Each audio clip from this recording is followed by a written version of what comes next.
Welcome to this deep dive.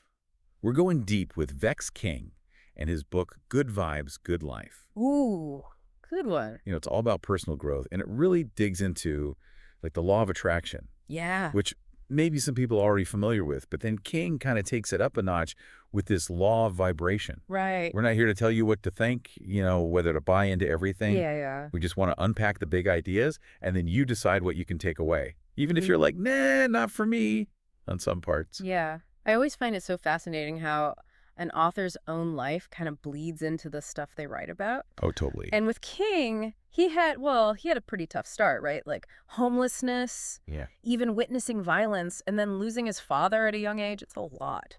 Yeah, that's intense. It makes you wonder how anyone comes out of that, optimistic about anything. You'd think it'd make you super cynical, isn't Right. it? Right. Sure. But for King, it seems like all that hardship kind of fueled this, I don't know, this belief in like mindset being so powerful. So instead of being totally defined by all the bad stuff, he's saying we can use it to build up our mental strength or something. Exactly. He doesn't shy away from those experiences in the book either. Oh, interesting. He actually uses them to show how our thoughts, our beliefs, they can shape our reality, even when everything around you is like going wrong. Okay, I can kind of see that.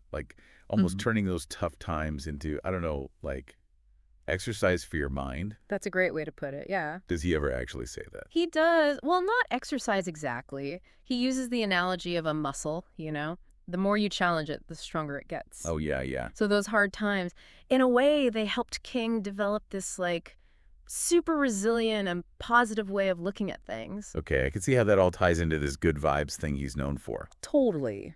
But how does that fit in with the law of attraction then? Oh, good question. Because I got to admit, I've always been kind of skeptical of all that manifesting stuff, Right. Seems a little too good to be true, maybe. Well, get this. King actually says H.E. used to be a big believer in the law of attraction. Oh, really? Yeah. But then he had this experience that made him wonder if that was the whole story, you know? Oh, okay. He'd been visualizing this vacation, and right after, bam, he gets a tax rebate. Hmm. So at first, he's thinking, this is it. Law of attraction is real, working its magic. But I'm sensing there's a but coming. There's got to be. There is. Things went totally sideways, like roadblocks everywhere. Trip didn't happen. Ah, the classic letdown. Exactly. And that's when it hit him just thinking positive wasn't enough. Yeah, it's rarely that easy. Right. Like, how's a tax rebate even prove the law of attraction, you know? Exactly. Did he manifest the right things, or? That's the question. And it's what pushed him toward the law of vibration, which is less about like wishing on a star and more about really embodying those good vibes and making your energy match what you want. So it's less like, I hope this happens, and more, I am the kind of person this happens to, kind of. Exactly. Think of it like tuning a radio. To get your fave station, you got to be on the right frequency. Okay, that makes sense. You're not going to get that music you want if the dial's all messed up, no matter how much you want it. Yeah, I can see that. It's like instead of just waiting around hoping good stuff falls in your lap, you're actively creating the right conditions, I guess, That's it. for those good things to show up. Yeah, and King even talks about this thing called cymatics. It's how sound vibrations make these visible patterns, you know? Okay. And the higher the frequency, the more beautiful and complex the pattern gets. So he's using that as like a metaphor for our own energy. Exactly. The more positive, the more aligned we are, the more, I don't know, the more beautiful our lives become. Something like that. I like that. So it's not JC thinking good thoughts, it's this whole vibe we're putting out there. It is, yeah. It's our thoughts, our emotions, our actions, even our bodies, how we hold ourselves. Okay, so then how do we do that? Yeah. Cultivate those good vibes for real. Where do we even start? Ooh, that's where things get really interesting. All right, so we've talked about good vibes being less about wishing and hoping and more about making that energy shift. Right. But how do we actually do that? Where do we start? King talks a lot about our bodies, how powerful they are. Okay. He says even if you don't feel happy, you can kind of trick your brain into releasing those happy chemicals just by smiling. Wait, seriously? Faking a smile makes you happier. I got to try that. Right. It sounds kind of crazy. It does. But I think I read somewhere our facial expressions can actually influence our emotions. Yeah, it's a real thing. I just never thought about actually using it. And he takes it further than just smiling. Oh, how so? It's about posture too, like how you hold yourself. Hmm. Like, think about how you physically look when you're sad. Yeah. Shoulders slumped, head down. Yeah. Or if you're angry, maybe fists clenched, jaw tight. Oh, wow. Yeah, just thinking about it, I can kind of feel it a little. Right. So King's point is if you consciously change those physical things, you can actually start to shift how you feel inside too. It's like giving your brain a little, I don't know, little push in the right direction. Exactly. Okay, I'm going to be way more aware of my posture from now on. Good. What else? Oh, he's big on taking time for yourself too. Yeah, that's always good advice. To relax, recharge. He even uses this word encantado. It's Spanish. Okay. And it means like that feeling of being totally peopled out. Oh, yeah, I know that feeling. Like after a conference, I'm just done with people. Exactly. And King says there's no shame in that. Oh, good. Because that time for yourself, it's self-care, Mm-hmm. And it's not just good for you, it's good for the people around you too. Because if you're all drained, you can't really be there for them anyway. Exactly. So it's not selfish to take a break. It's actually kind of the opposite. Yeah, I like that way of looking at it. What about, like, finding inspiration? Does he have tips for that? He's all about stories, like finding stories of people who've overcome stuff, Okay. whether it's biographies, movies, even podcasts. On his plug. Hearing how other people struggled and then, like, triumphed, it can give you that boost. It's like that, if they could do it, so can I thing. Exactly. But sometimes it's hard to believe that when you're in the middle of it all. For sure. So those stories, they remind you you're not alone. Other people have been there too. Like misery loves company, but in a good way. Yeah, in a way. King even talks about how when his business wasn't doing well, Oh, right. he felt super lost. Yeah. But reading about other entrepreneurs' struggles, Mm-hmm. that's what gave him comfort. Yeah, it's like a reminder that failure doesn't have to be the ND. Exactly. And he's Yeah. very clear, failure is only final if you QUIT. Ooh, good quote.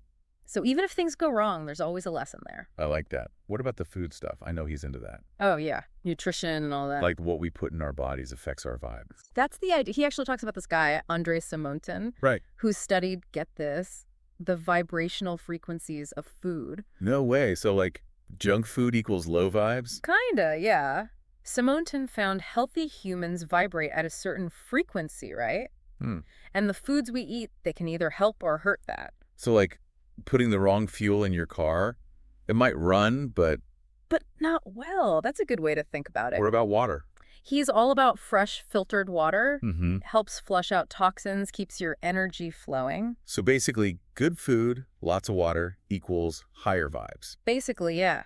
It's all about those choices that support you, like on all levels. Mind, body, and spirit. That's it. All right, I'm convinced I'm getting a big glass of water right now. Good.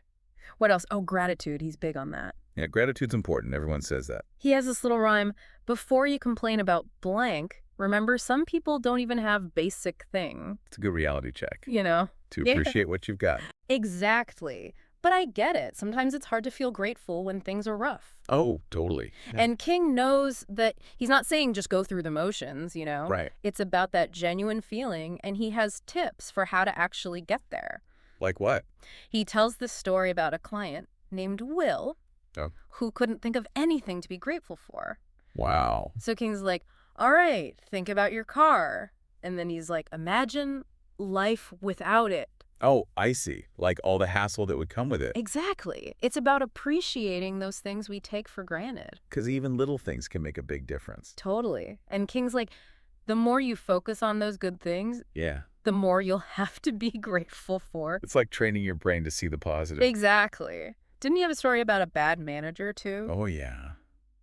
And instead of dwelling on the negativity, Yeah. he started focusing on the good stuff. Yeah. Like his pay, the opportunities. And it helped him feel better, even in that tough situation. So it's not about ignoring the problems. It's about choosing what you focus on. That's it. Okay, so we've got the body stuff, taking time out, finding inspiration, good food and water, gratitude. What about our emotions?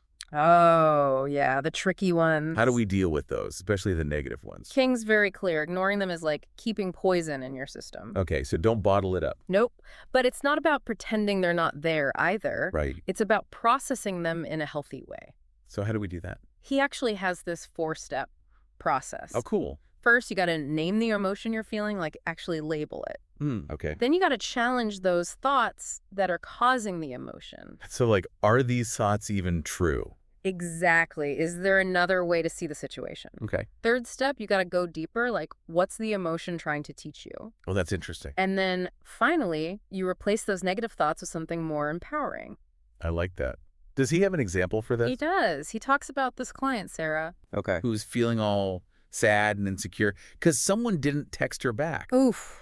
Relatable. Right. And he helped her challenge those thoughts, figure out why she needed that validation, Yeah. and then replace those thoughts with self-love stuff. It's a good reminder that, like, our emotions are powerful, but we don't have to be controlled by them. That's a great way to put it. We can, like, observe them, question them, and then choose to see things differently. Exactly. This is all starting to come together, you know? Like, Yeah. the body, the mind, the emotions, it's all connected. It's Yeah. about creating this, like, overall sense of well-being so the good vibes can flow, right? That's the goal. Okay, but there's one more thing before we move on. What's that? Mindfulness, being present. Oh, yeah. King talks a lot about that. It's so important, but with all the distractions these days, it's so hard. It is. He's like, the modern world is constantly pulling us out of the present moment. It's true. We're either stuck in the past, regretting things, or worrying about the future. And in the process, we miss out on what's right in front of us. He compares it to like driving a car and only worrying about crashing. You'll never enjoy the ride if you're only focused on what could go wrong. That's such a good analogy.